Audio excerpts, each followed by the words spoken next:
The rain was still falling on my black dress when I inserted my key into the lock. It didn't turn.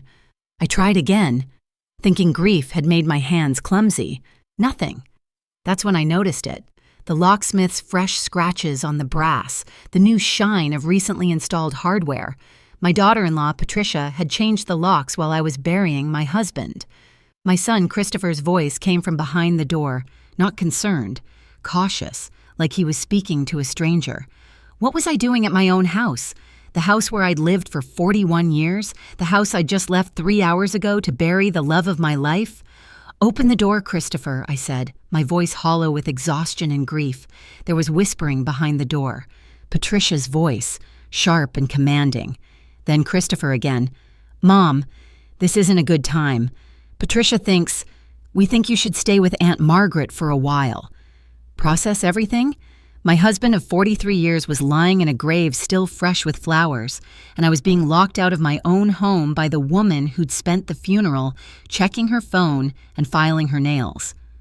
"Christopher," I said, loud enough for the neighbors to hear, "open this door." More whispering. Then Patricia's voice, clear and cold. "Eleanor, you're being hysterical. This kind of behavior is exactly why we're concerned about your mental state. Call someone. Like I was a vagrant? Like I was trespassing on my own property?" I stood there in the rain, my funeral dress soaking through, watching shadows move behind the curtains I'd sewn myself. Through the living room window, I could see Patricia directing movers. Movers. They were boxing up my things while Richard's body was still warm. That's when Mrs. Chen, my neighbor of 20 years, appeared with an umbrella. "Eleanor, dear God. They've locked me out," I said, the words sounding impossible even as I spoke them. Mrs. Chen's face went from concern to fury. In seconds. "That witch! Come to my house."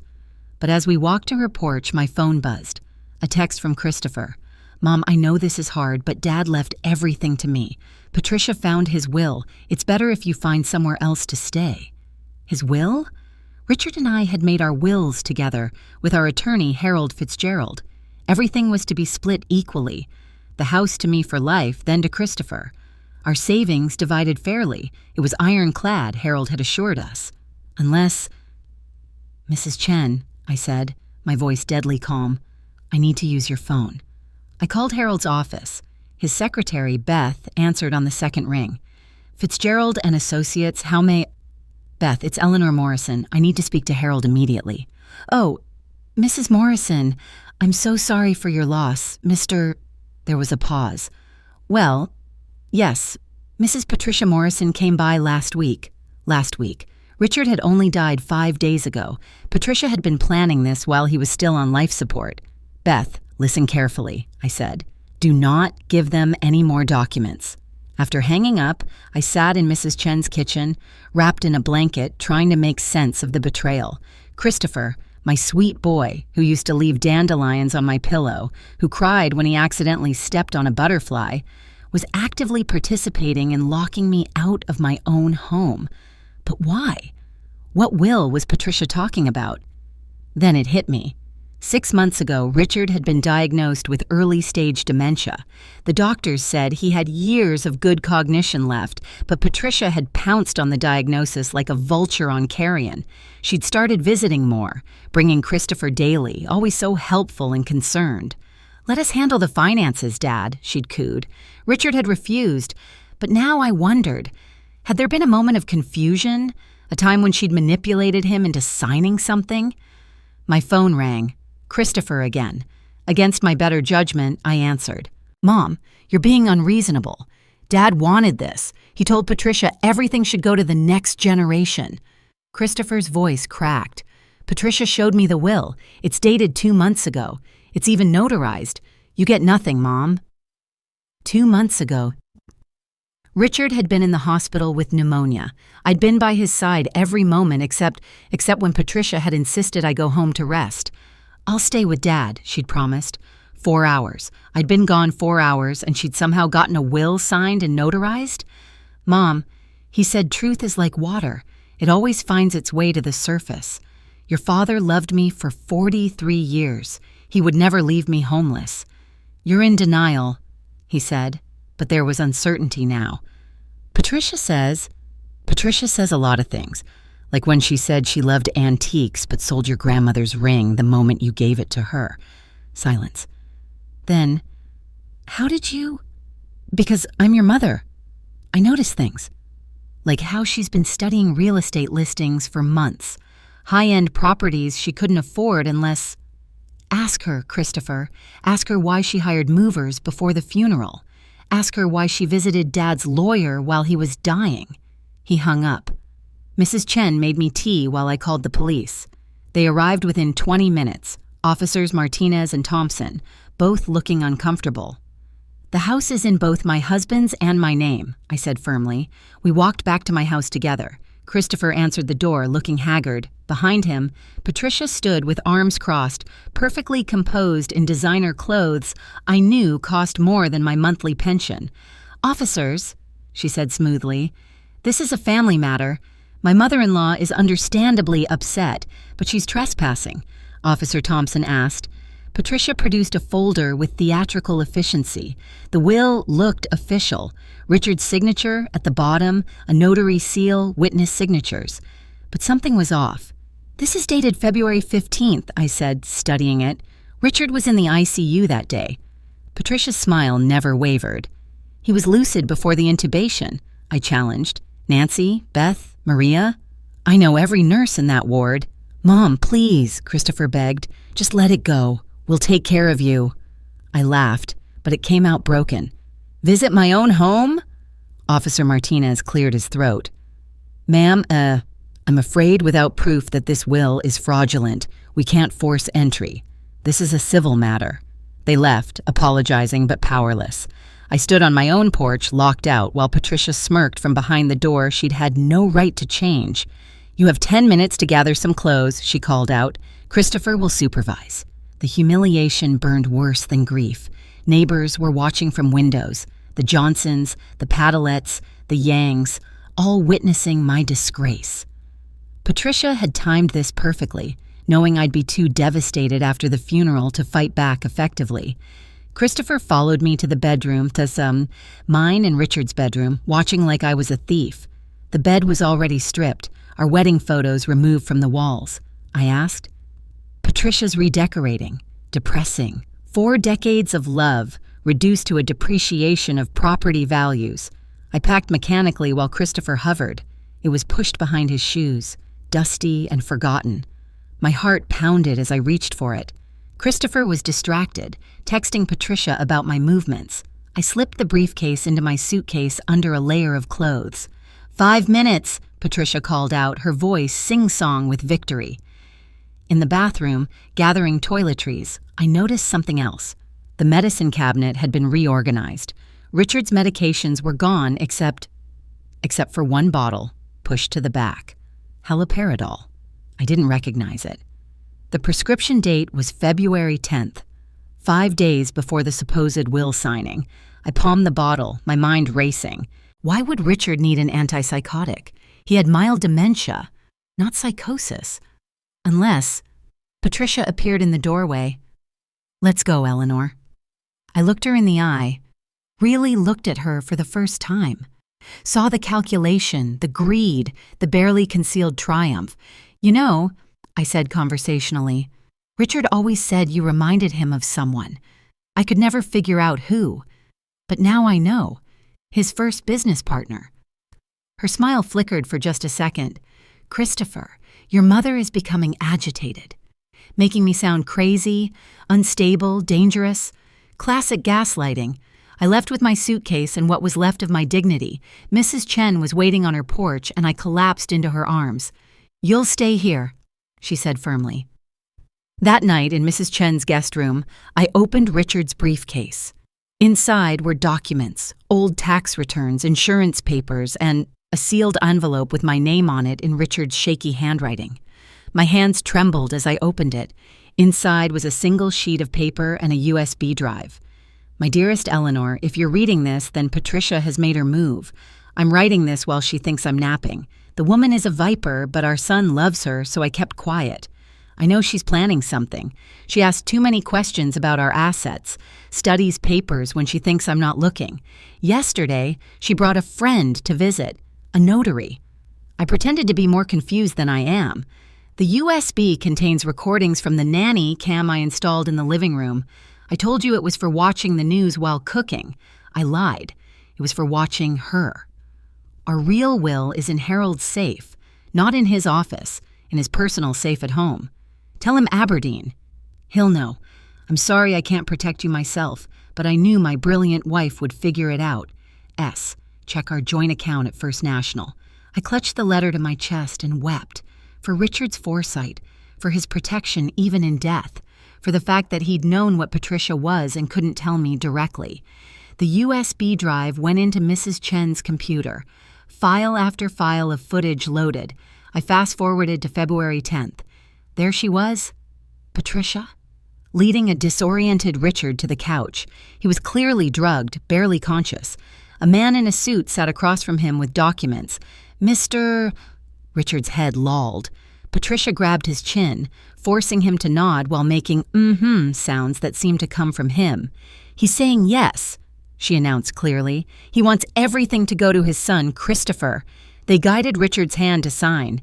He was so drugged he could barely hold the pen. The notary, clearly a fraud, stamped it without hesitation.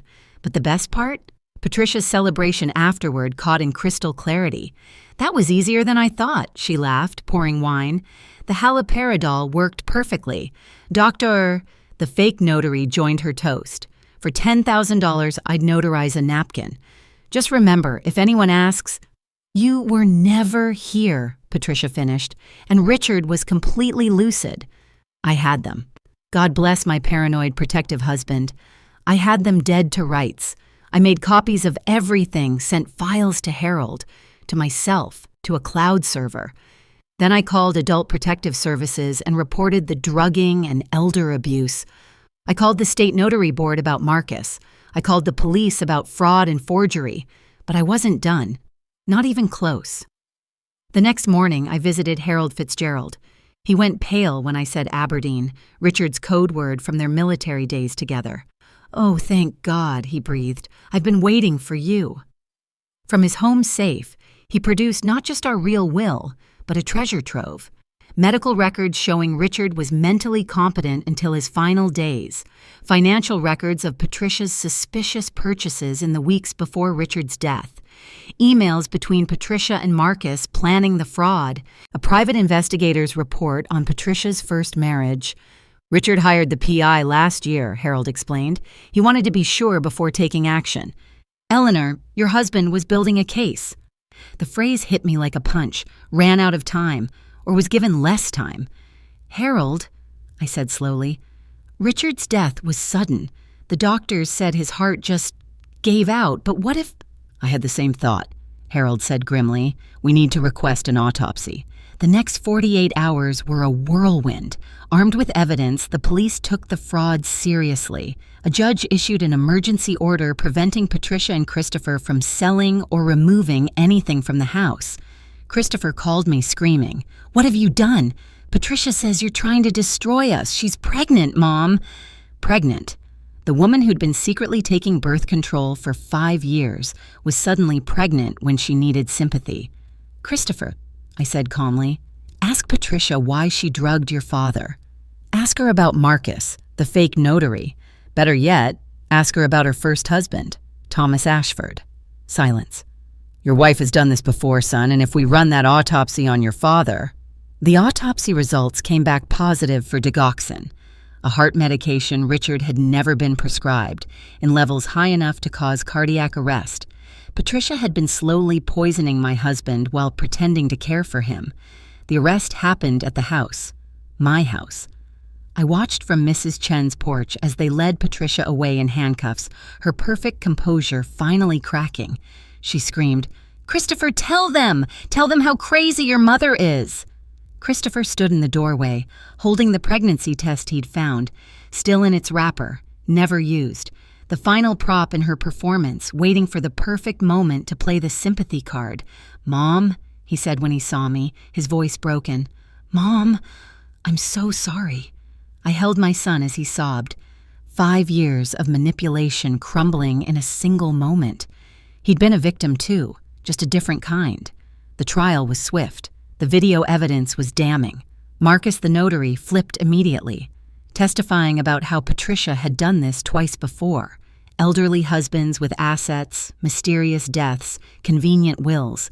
She got life without parole for Richard's murder, plus 20 years for elder abuse and fraud. During sentencing, she stared at me with pure hatred. "You should have just accepted it," she hissed. "You're old." "No," I said, standing tall. I moved back into my house, really mine now, mine and Christopher's as Richard had always intended. We scattered Richard's ashes in the garden he loved, under the apple tree he'd planted on our first anniversary. Christopher lives in the guest house now, rebuilding his life and attending therapy.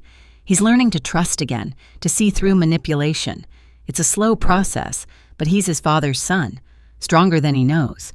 I found Richard's real final gift a month later, the joint account he'd mentioned. Not just money, but a letter dated a week before his death. "My darling Eleanor, if you're reading this in the circumstances I fear, then you've already saved our son from that woman. I knew you would. You always were the warrior in our marriage. The money is for your new life. Travel like we always planned. Buy that convertible I was too practical to let you get. Live boldly, my love. Thank you for 43 years of heaven. Thank you for being the mother Christopher needed. Thank you for being strong enough to fight when I couldn't. Until we meet again, your Richard." I bought the convertible. Cherry red. Completely impractical. Exactly what Richard would have laughed about. I drive it with the top down, even when it's cold, feeling him beside me in the passenger seat. Mrs. Chen and I take cooking classes now. Christopher joins us sometimes, learning to make his father's favorite dishes. We're building new memories in the shadow of old ones, finding joy despite the sorrow. Last week, a young woman called, Patricia's next Mark's daughter. She'd found news articles about the trial and wanted to warn her father. I spent 3 hours on the phone with her, sharing evidence, offering support. She asked, "You remember that evil people like Patricia are rare," I told her. "Most people are good, just sometimes weak or foolish." She cried then, and I did too. For Richard, for all Patricia's victims, for the trust she'd shattered and the lives she'd destroyed for money. But we're rebuilding. All of us who survived her are rebuilding. My name is Eleanor Morrison. I'm 68 years old, widowed by murder, betrayed by greed, but not broken, not even bent. Because Richard was right. I'm a warrior, and warriors don't just survive. They triumph. The locks on my door are mine now. The keys are mine. The house is filled with pictures Patricia tried to throw away, with memories she tried to erase, with love she could never understand. And sometimes, late at night, I swear I can hear Richard laughing, at the convertible, at Patricia in her orange jumpsuit, at the beautiful absurdity of his shy, quiet wife becoming an avenging angel. "That's my girl," the wind seems to whisper. "Yes, my love, always and forever, your girl."